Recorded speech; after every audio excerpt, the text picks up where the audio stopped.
요한복음 3장 16절부터 21절 말씀까지 한 절씩 교독합니다. 요한복음 3장 16절 제가 먼저 교독합니다. 하나님의 세상을 이처럼 사랑하사 독생자를 주셨으니 이는 그를 믿는 자마다 멸망하지 않고 영생을 얻게 하려 하심이라. 하나님이 그 아들을 세상에 보내신 것은 세상을 심판하려 하심이 아니요 그로 말미암아 세상이 구원을 받게 하려 하심이라. 그를 믿는 자는 심판을 받지 아니하는 것이요 믿지 아니하는 자는 하나님의 독생자의 이름을 믿지 아니하므로 벌써 심판을 받은 것이니라. 그 정죄는 이것이니 곧 빛이 세상에 왔으되 사람들이 자기 행위가 악함으로 빛보다 어둠을 더 사랑한 것이니라. 악을 행하는 자마다 빛을 미워하여 빛으로 오지 아니하나니 이는 그 행위가 드러날까 하며 진리를 따르는 자는 빛으로 오나니 이는 그 행위가 하나님 안에서 행한 것임을 나타내려 함이라 하시니라. 아멘. 오늘은 누가 구원받는가 이런 제목을 가지고 설교를 하려고 합니다. 우리는 하나님이 모든 사람을 다 구원하려고 하실 것이라는 그런 생각을 사실 갖고 있습니다. 저도 전도할 때 우리 예수님은 모든 사람을 위해서 죗값으로 대신 죽으셨어요. 이런 표현을 합니다. 그런데 여러분들이 여기서 우리가 말하고 있는 이 말에 오류가 있다는 것을 아셔야 합니다. 오늘 그 이야기를 좀 해드리려고 합니다. 우리가 아무리 어떤 사람을 전도하려고 해도 하나님이 택하신 사람이 아니면 그 사람은 구원을 받지 못한다는 것을 알아야 합니다. 하나님은 모든 사람이 구원받기를 원하신다고 성경에 분명히 기록되어 있습니다. 그죠? 우리가 알고 있습니다. 그러나 모든 사람이 구원받기를 원하시지만 모든 사람이 구원받는 것이 아니라는 것을 우리가 알아야 합니다. 전통적으로 개혁주의 진영에서는 전도를 항상 하나님이 택하신 자를 부르는 수단으로 사용을 했습니다. 전통교회에서. 그런데 반면에 오늘날 일반적으로 한국교회에서는 전도를 영혼에 대한 궁율이라는 관점에서 바라보는 전도를 합니다. 하나님을 알지 못하는 모든 영혼들이 불쌍해요. 그래서 그들에게 궁율을 베푸기 위해서 예수님 믿으세요. 그러면 구원받습니다. 당신도 이 사람도 저 사람도 믿기만 하면 모두 구원받아요. 이렇게 말합니다. 그죠? 이건 사실이에요. 그런데 한국교회에서의 전도는 영혼을 불쌍히 여김으로 구해야 한다는 그 관점에서 가장 중요한 동기로 가지고 전도를 하고 있습니다. 이것이 왜 문제가 되는지를 말씀드리려고 해요. 전도가 원래 목적대로 하나님이 택하신 자를 부르는 수단일 때 전도의 주체는 하나님이십니다. 그죠? 그런데 사람을 구해야 한다는 것이 전도의 최우선 목적이 된다면 전도의 주체는 사람이 되는 거예요. 이것에 오류가 있다는 것입니다. 그러나 사람을 구해야 한다는 것이 전도의 최우선 목적이 된다면 분명히 지금 금방 말씀드린 것처럼 전도의 주체는 사람이 됩니다. 그렇다면 우리는 나와 가까이 있는 가족이나 사랑하는 친구나 근데 그들이 예수님을 믿지 않아요. 불신자가 있다면 그 불신자를 지옥에 보내는 하나님을 어떻게 생각하게 될까요? 여기서 여러분이 생각을 잘해야 돼요. 사람을 구해야 한다는 그 목적을 가지고 사람이 주체가 되어서 전도를 한다면, 복음을 전한다면 그거를 반대로 생각해 봤을 때 내가 사랑하는 이 사람이 아무리 전도해도 그 사람이 구원받지 못하고 죽었다면 우리는 어떻게 생각을 할까요? 하나님 너무하셔. 하나님 내 사랑하는 저 사람이 구원받지 못하고 죽었어요. 이게 말이 됩니까 하나님? 인간의 죄성으로 하나님을 미워하는 마음까지 생길 거예요. 이런 말도 안 되는 관점이 한국교회에 사실 만연해 있습니다. 이것은 무엇이에요? 하나님 중심이 아닌 사람 중심으로 우리가 믿고 신앙생활을 하기 때문에 이런 오류가 우리 삶 속에 있다는 것입니다. 사실 전도를 영혼구원이라는 측면에서 접근하도록 만든 대표적인 사람이 우리가 너무 잘 알고 있는 부흥사 무디였습니다. 무디는 부흥 집회를 통해서 사람들에게 영혼구원을 향한 열망을 불어넣었어요. 물론 무디가 이전에 부족했던 전도에 대한 갈망, 영혼구원에 대한 갈망을 심어주었다는 점에서는 아주 긍정적인 면을 또 많은 사람들이 칭찬을 하고 있습니다. 하지만 그는 바른 신학을 붕괴시키고 그런 때 부흥주의를 심은 사람들 중에 하나였습니다. 전도의 주요 관심을 영혼구원으로 돌리게 함으로써 사람을 무척 사랑하지만 사람은 사랑하는 것이 우선이고 하나님 뜻이 그 다음이 되도록 만든 것이에요. 하지만 그로 인해서 무디로 인해서 사람을 구해야 된다는 이 강한 동기 유발이 19세기 미국을 강타했습니다. 그래서 더 넓은 나라가 우리나라예요. 미국에서 영혼 구원으로 인한 이 뜨거운 열망이 불붙듯이 전 미국을 강타해서 그로 인해서 불쌍하고 복음을 모르는 이 아시아로 눈이 돌려진 거예요. 그래서 그들이 수많은 선교사를 한국에 파송을 해서 바로 한국 땅에 복음이 들어와서 이 불쌍한 이 아시아에 있는 이 영혼들을 구원하면서 오늘날 우리나라가 이렇게 성장하게 된 계기가 된 것이에요. 영혼 구원에 대한 갈망이 결코 나쁜 것이 아닙니다. 잘못했다고 말하는 것이 아니에요. 잠언 16장 9절에서 말씀합니다. 사람이 마음으로 자기의 길을 계획할지라도 그 걸음을 인도하시는 분은 하나님이시기 때문에 그렇습니다. 영혼에 대한 그 영혼 구원에 대한 그 열정을 가지고 복음을 전할 때 전하는 자는 전하기만 하는데 그 영혼이 구원받는 것은 하나님이 하신다는 것이에요. 하나님은 하나님이 원하시는 일을 행하실 때 분명히 사람의 마음을 자극을 주십니다. 하나님이 생명을 구원하는 일을 행하실 때 어떤 사람의 마음이 영혼구원에 대한 열정을 심어주었기 때문에 그 일을 할 수 있는 것이에요. 하나님은 저에게도 영혼구원에 대한 열망을 심어주셔서 오늘날 제가 이 자리까지 오게 된 것입니다. 하지만 영혼구원에 대한 열정보다 하나님이 택한 자를 부르시는 주권이 먼저라는 것을 우리는 알아야 합니다. 내가 복음을 전했는데 왜 저 영혼이 구원을 받지 못합니까, 하나님? 이건 인간 중심이라는 것이에요. 이것 때문에 그동안 기독교 역사를 바라봤을 때 수많은 이단자들이 화형에 처해지고 수많은 이단자들이 죽음을 맞았어요. 우리는 우리 중심이 아닌, 우리 생각이 먼저가 아닌 하나님 뜻이 우선이 돼야 되는데 그 하나님 뜻을 인간의 관점에서 적용을 시켜서 이게 하나님 뜻이야. 이렇게 수많은 사람들이 주장하면서 많은 이단자가 나오고 많은 오류를 범하게 된 것입니다. 나와 우리의 열망은, 이 영혼구원에 대한 이 열정은 하나님 택한 자를 부르시는 그거의 수단이 되어야 되는 것 뿐이에요. 영혼구원은 내가 그 영혼을 긍휼히 여긴다고 되는 것이 아니에요. 내가 그 영혼을 긍휼히 여기서 복음을 전해서 그 영혼이 구원받기를 원하는 건 내 생각입니다. 내 뜻인 거예요. 내 의지인 것이에요. 우리는 전도가 항상 하나님이 구원하시기로 작정하신 자들을 건지시기 위해 우리를 통해 사용하시는 도구라는 선을 넘어가면 안 되는 것입니다. 사람에 대한 긍휼, 인간에 대한 사랑은 너무 좋습니다. 그러나 사람에 대한 사랑이 하나님의 작정을 넘어간다면 우리는 하나님께 배역한 자가 될 것입니다.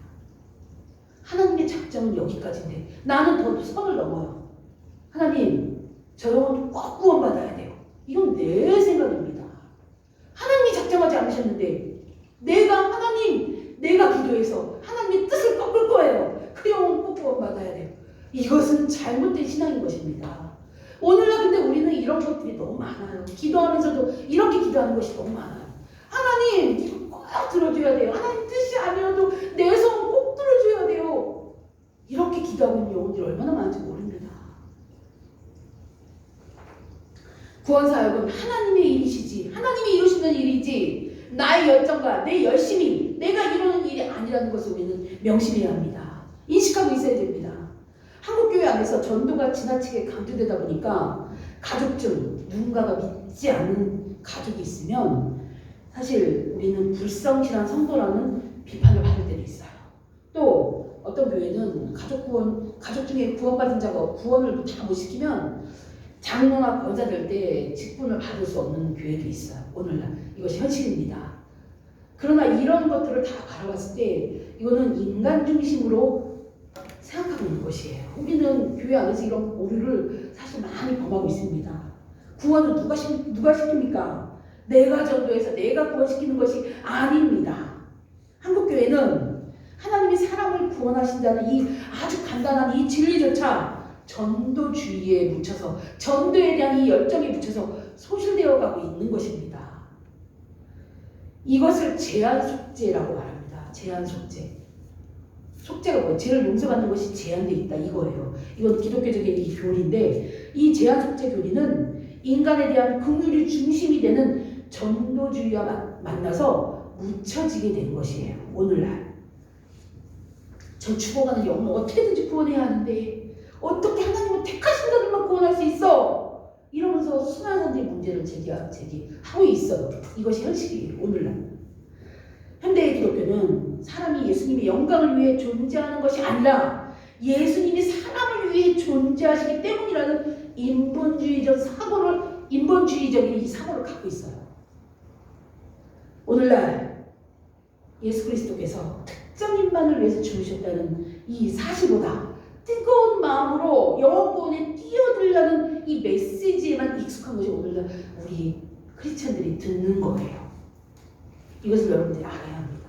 저는 바른 교리를 하나님이 원하시는 바른 뜻을 여러분들에게 알려드리고 싶어요. 전도가 잘못됐다는 것이 아니에요. 전도는 꼭 해야 합니다. 예수님이 우리에게 주신 지상 명령이에요. 그런데 예수님이 특정인들만을 위해서 죽으셨다는 이 사실보다 이 영혼 구원에 대한 이것이 더, 이 메시지만 더 강조되면 이거는 아니라는 것이에요. 우리는 성경의 가르침에 의해서 모든 사람이 다 구원받는 것이 아니라 참된 믿음을 갖고 있는 그 믿음을 통해 그리스도께 연합된 자들만이 구원받는다는 것을 정확하게 알아야 합니다. 수많은 성경에서 이걸 얘기해주고 있어요. 특히 오늘 본문 말씀 요한복음 3장 16절에서 우리가 너무 잘 아는 달달달 외우고 있는 이 말씀이죠. 하나님이 세상을 이처럼 사랑하사 독생자를 주셨으니 이는 그를 믿는 자마다 멸망하지 않고 영생을 얻게 하려 하심이라. 믿는 자가 구원받는다고 분명하게 말씀하고 있습니다. 여기서 이 믿는 자를 빼뜨리고는 아무것도 이루어질 수가 없어요. 믿는 자가 영생을 받고 구원을 받는 거예요. 근데 세상에 분명히 안 믿는 자들이 분명히 있습니다. 영생은 독생자를 믿는 사람들에게만 주어지는 선물입니다. 또 18절은 말씀합니다. 그를 믿지 않는 자는 분명히 심판을 받는다고 말씀합니다. 그리고 또 요한복음 1장 12절, 이것도 너무 유명한 말씀이죠. 영접하는 자, 곧 그 이름을 믿는 자들에게는 하나님의 자녀가 되는 권세를 주신다고 말씀합니다. 믿어야지만 하나님의 자녀가 된다는 거예요. 또 마가복음 16장 16절은 믿고 세례를 받는 사람은 구원을 얻을 것이요, 믿지 않는 자는 정죄를 받을 것이요, 믿는 자만 구원을 얻을 것이라고 또 분명히 말씀합니다. 그리고 또 요한복음 17장 9절에서도 예수님이 이걸 하신 말씀인데, 내가 그들을 위하여 비옵나니 내가 비옵는 것은 세상을 위함이 아니요 내게 주신 자들을 위함이다. 분명히 예수님이 말씀하십니다. 주님의 관심 대상은 모든 세상이 아니에요. 하나님께서 주신, 하나님 아버지께서 주신 자들만 위함이라고 분명히 예수님이 친히 말씀하셨어요. 세상을 위한 것이 아니에요. 세상에 있는 모든 자를 위한 것이 아니에요. 믿는 자들만 그들에게 주신 선물인 것이에요. 이 구원은. 성경은 모든 사람이 구원받는 것이 아니라 참된 믿음을 가진 자들만 구원을 주신다고 말씀하고 있습니다. 성경에서 말씀하고 있습니다. 그래서 세상에는 구원받지 못하는 구원의 반대편에 유기된 자들이 엄연히 존재합니다. 왜 모든 사람이 구원받지 못할까요? 왜 타락은 모든 사람에게 적용이 됐는데, 해당이 됐는데 왜 구속은 특정한 사람들에게만 해당될까요? 그죠? 질문, 이 대답은 아주 간단합니다. 하나님이 공의로우시기 때문에 그렇습니다. 공의로우신 하나님의 성품으로 이렇게 믿는 자만 구원받는 것입니다. 이것이 하나님이 우리에게 주신 거예요. 하나님은 죄를 지은 자들에게는 진노하시고 또 죄를 해소시킬 방법을 택한 그것을 믿는 자들에게만 용서를 주시는 것이에요. 이것이 하나님의 공의예요. 첫사람 아담이 범죄했을 때 모든 죄가 모든 사람에게 미쳤어요. 우리가 너무 잘 알고 있죠. 로마서 5장 12절 말씀이에요. 한 사람이 죄를 범했으므로 모든 사람이 죄인이 되었다. 또 로마서 5장 18절에는 한 의로운 행위로 말미암아 많은 사람이 의롭다 하심을 받아 생명에 이르렀다. 또 19절에는 한 사람이 순종하지 아니함으로 많은 사람이 죄인 된 것 같이 한 사람이 순종하심으로 많은 사람이 의인이 되었다. 이런 말씀을 합니다. 아담 안에 있는 모든 자들이 범죄한 것처럼 그리스도 안에 있는 모든 자들은 구속이 적용이 됩니다.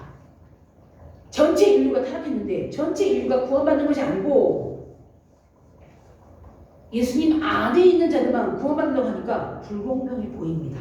그죠? 글자 그대로만 보면 불공평한 것 같아요.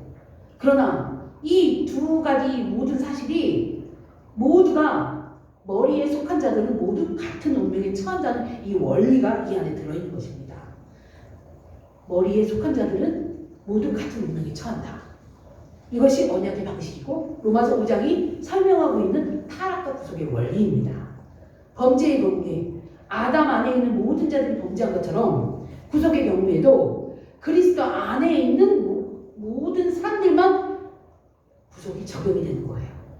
이 말이 무슨 말인지 이해가 되죠? 그러니까 결론은 그거예요. 예수님을 믿는 자들만 구원받는다 그 얘기예요.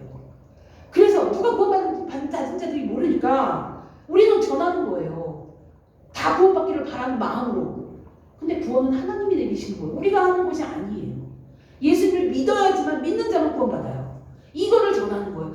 예수님을 믿는 자만 구원받아요. 그러니 너도 꼭 구원받았으면 좋겠어요. 이것이 전도예요. 그래서 우리는 모든 사람이 다 구원받는 것이 아니라고 말할 수 있어야 됩니다. 그리고 그 구원의 방편이 참된 믿음이라는 것을 꼭 말할 수 있어야 돼요. 참된 믿음만, 예수님을 믿는 믿음만 구원받을 수 있어요. 이것이 복음이에요. 성도 여러분, 예수 그리스도를 믿는 참된 믿음만이 구원의 방편이라고 믿는 여러분이 되시기를 기도합니다. 아멘. 제가 지금까지 구원의 방편에 대해서 말씀드렸습니다. 이제는 구원이 적용되는 방식을 여러분들에게 말씀드리려고 합니다.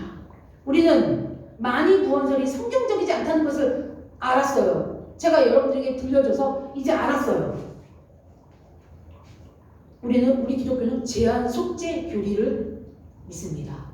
많이 구원설을 믿지 않습니다. 많이 구원설을 믿는 것은 아르미니우스 이단이에요. 아르미니우스 주의자들이 이걸 주장을 했거든요. 그리고 사실 우리 경험으로 주변에 많은 사람들이 예수님을 복음을 전했지만 이들이 믿지 않고 죽은 자들, 구원받지 않았다는 것을 우리 눈으로 보고 경험도 하고, 그래서 우리는 형식적으로 우리 중 아무도 모든 사람이 구원받지 않았다는 것을 은연중에 다 알고 있습니다. 사실은. 그런데 이것을 알면서도 사실 말을 잘 안 하려고 해요. 모든 사람이 구원받기를 원하는 그런 마음이 있기 때문에 사실 그런 것도 있습니다. 어쨌건 일부만 구원을 받는다면 그 구원은 어떤 방식을 통해 이루어지는 것을 우리가 알아야 합니다. 참된 믿음은 구원의 방편이었어요. 그런데 구원이 적용되는 방식이 있습니다. 이것을 말씀드리려고 합니다. 참된 믿음이 있어야 구원을 받는데 이 참된 믿음을 잘못 이해하는 경우가 많습니다. 한국교회에서는 믿음을 위해서 열심히 노력하는 도구들을 많이 강조합니다.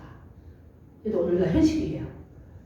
물론 믿음은 하나님이 주신다고 말을 하지만 그러면서 성경을 열심히 읽는다면 믿음이 생길 수 있어. 또는 새벽기도에 빠지지 않는다면 믿음이 생길 수 있어. 또는 교회 봉사를 열심히 하면 언제 믿음이 생겨질 수도 있어. 아니면 너가 봉사를 열심히 해서 직분을 얻는다면 너 믿음이 생길 수 있어. 우리 사실 교회 오늘날 한국적인 교회 한국 교회에서는 이런 것들을 되게 강조합니다. 이것은 믿음이 생기는 데 있어야 될 일들이 아니에요. 이것도 필요해요. 성경도 열심히 읽고 기도도 열심히 해야 되고 봉사도 열심히 하고 직분도 받는 게 좋아요. 그렇지만 믿음이 생겨나는데 이거를 통해서 믿음이 생겨날 수는 없습니다. 왜 틀린 거예요? 사실 이건 천주교에서 강조하는 거예요. 행위를 통한 구원, 이것도 잘못된 교리입니다. 성경에서는 네가 착한 행실을 많이 해야 구원받아. 성경은 절대 이렇게 말씀하지 않습니다.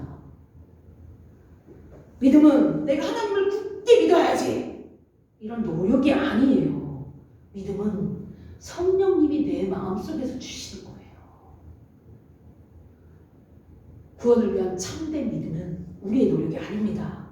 사람의 행실이 아니에요. 우리의 노력, 우리의 행동, 내가 어떻게 행동하느냐에 따라 내가 믿음이 있고 없고가 아닙니다. 믿음은 성령께서 우리의 마음속에 일으키시는 역사인 것입니다. 구원받을 수 있게 하시는 분은 전적으로 믿음을 일으키시는 주체자 성령이십니다. 성령님이 하나님이에요. 하나님이고 예수님도 하나님이고 같은 분입니다. 결국은 하나님이 우리에게 주시는 거란 말이에요. 믿음이.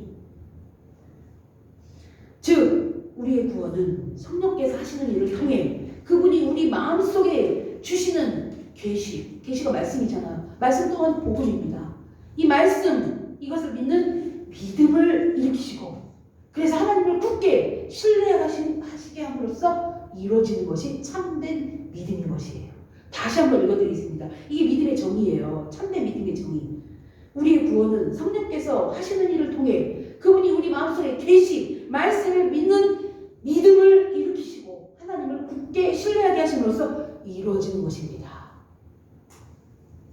개혁신앙은 구원론에서 주체자이신 성령과 방편이신 말씀을 강조합니다. 500여 년 전에 우리의 선조들이 이것을 가지고 종교개혁을 일으켰어요. 하나님의 말씀이 우리의 믿음을 불러일으키지만 그 믿음을 불러일으키시는 분은 성령님이십니다.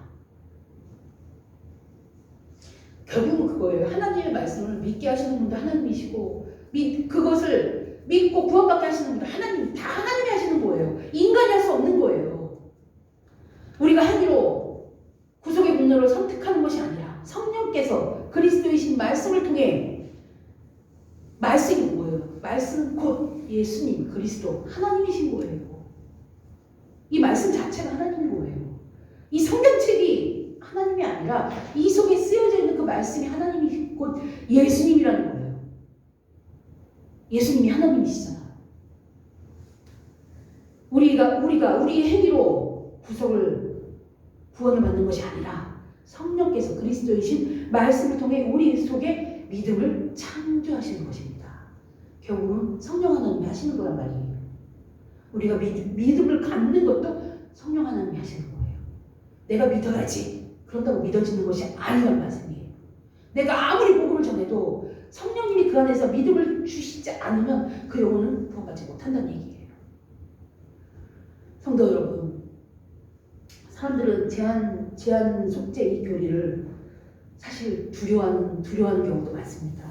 그리스도께서 자기 선택된 그 백성만을 위해서 죽으셨다는 것을 말하지 않으려고 합니다.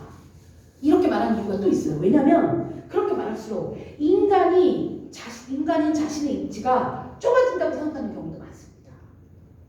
이것이 사실이에요. 그러나 인간이 스스로 무언가를 이루려고 하면 할수록 결국 인간은 절벽의 끝으로 내몰릴 수밖에 없는 그런 존재라는 것을 우리는 기억해야 합니다. 사람들이 하나님의 은혜 안에 들어갈 때만 우리는 참된 행복을 얻을 수 있습니다. 아기는 엄마의 품속에 있을 때 행복합니다. 갓난 아기가 엄마를 떠나서 스스로 자립한다고 하면 이 아이는 결국 죽을 수밖에 없습니다. 우리의 운명도 이와 같습니다. 우리도 똑같은 아기와 같은 존재들이에요. 하나님 떠나서는 우리는 살아갈 수가 없습니다. 우리는 죽을 수밖에 없는 존재들이에요. 그래서 우리는 이 아기처럼 하나님을 붙들고 하나님 품 안에 어떻게든지 있으려고 해야 되는 것입니다. 오늘 우리는 모든 사람이 구원을 받을 수 없다는 이 사실을 알았고 또 이 구원은 참된 믿음을 통해 온다는 것을 알았습니다. 그리고 참된 믿음은 성령님께서 말씀으로 내 마음속에서 일으키시는 일이라는 것도 알았습니다. 말씀은 항상 우리의 지성을 일으키고 일으켜진 우리의 지성은 우리가 말씀을 따라 살도록 우리를 깨우는 역할을 합니다. 성도 여러분, 성령님을 통해 이루어진 참된 믿음을 갖고 말씀을 따라 순종하고 살아가시는 여러분이 되기를 기도합니다. 축복합니다. 기도드리겠습니다. 아버지 하나님, 성령님을 통해 이루어진 이 참된 믿음을 가지고 말씀을 따라가며 순종하는 하나님의 자녀가 되기를 원합니다. 저희들이 이런 삶을 살아갈 수 있도록 내 안에 계신 성령님 역사해 주시기를 간절히 기도드립니다. 우리의 모든 삶이 온전히 하나님께 영광이 되는 삶이 되기를 간절히 기도하며 우리 주 예수 그리스도 이름으로 기도드립니다. 아멘. 찬송가 459장 찬양 부르시면서 준비하신 예물 드리겠습니다. 우리 권사님 보호해 주시기 바랍니다.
우리 주님의 보혈로 그 사실을 믿는 자들은 우리 주님의 보혈의 피로 구원받는다는 것을, 그것을 믿기만 하면 구원받는다는 것을 아는 우리는 아버지 앞에 너무 감사하며 오늘도 아버지 앞에 나와 예배를 드렸습니다. 헌금을 드렸습니다. 아버지 하나님, 저희들이 드리는 이 예배를 기쁘게 받아주시고 홀로 영광 받아주시옵소서. 이 드린 예물이 하나님 영광 위에 귀하게 사용되어지게 하여 주시옵소서. 드린 손길마다 아버지께서 많은 것을 축복해 주시고 물길 어람당하지 않도록 은혜 베풀어 주시옵소서. 아버지 하나님, 하나님의 귀한 각 가정마다 내 깃바늘 위에 속해있는 모든 귀한 가정마다 하나님 은혜 베풀어 주시고 그들이 하나님 앞에 기도할 때마다 많은 것을 응답해 주시고 하나님의 귀한 영혼들이 하나님의 영광을 위해 살아갈 수 있도록 그들의 삶을 주관하여 주시옵소서. 아버지 하나님, 주일학교 아이들이 이번 주에 개학을 합니다. 그 아이들이 학교 가서 학업에 열심히 하고 충실하게 공부할 수 있도록 은혜 베풀어 주시고 건강을 허락하여 주시옵소서. 코로나19로 인해 많은 고난을 당하고 있는 모든 이들에게 아버지 하나님의 위로와 은혜가 넘치게 하여 주시옵소서. 백신을 맞음으로 인해서 코로나19가 이제 우리의 삶 가운데서 떠날 수 있도록 은혜 베풀어 주시옵소서. 감사드리며 우리 주 예수 그리스도의 이름으로 기도합니다. 아멘. 경고드리겠습니다. 예배에 오신 여러분들을 환영하고 축복합니다. 우리 주일학교 아이들이 이번 주에 개학을 합니다. 오늘 매달 지급하는 장학도 지급을 했습니다. 우리 주일학교 아이들을 위해서 기도해 주시길 바랍니다. 또 주중에 우리 교회를 매달 후원하시는 내 사랑하는 교회 목사님 양가철 목사님께서 교회를 방문해 주셔서 우리 교회를 위해서 기도해 주시고 가셨습니다. 이제 교회에서는 이제 식사 대접을 해드렸습니다. 우리 교회를 위해서 기도해 주시는 많은 분들이 있습니다. 또 후원하시는 분들이 있습니다. 여러분들이 이제 교회를 위해서 많이 기도해 주시길 바랍니다. 오늘은 2월 말일입니다. 2월 마지막 주일입니다. 내일부터 3월 달입니다. 이제 움츠렸던 추운 겨울이 지나고 이제 새싹이 돋고 꽃이 피는 그런 계절이 이제 올 것입니다. 2021년 이 오는 법을 통하여 이 코로나도 다 사라지고 모든 생활이 일상이 되기를 올 한 해 간절히 기도합니다. 여러분들도 같이 기도해 주시길 바랍니다.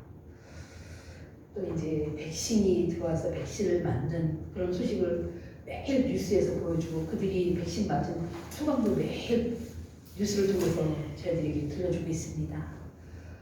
이 백신이 얼마나 우리들에게 기쁜 소식인지 올해 모든 국민들이 다 백신을 맞아서 이 코로나가 진짜 떠나가는 역사가 일어날 줄 믿습니다.